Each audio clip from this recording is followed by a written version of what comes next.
Roma yamutegereje mu nyanja, we amanuka mu bicu.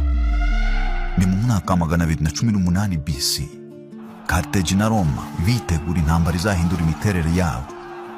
Umugabo w'intwari, inkuba ya Carthage, we yahisemo guca inzira umuntu atari gutekereza.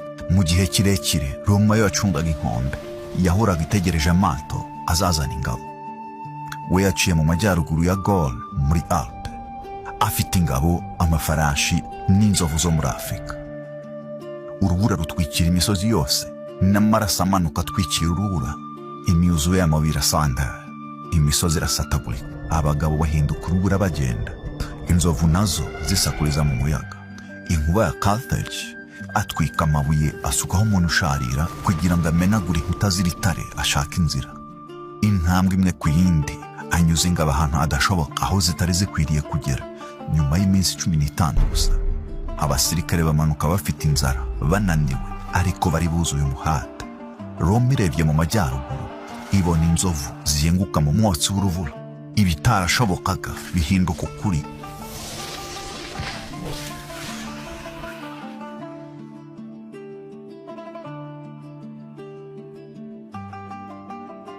Uwo mugaba w'ingabo wahinduye imisozi ya Alpe, Hannibal Barca.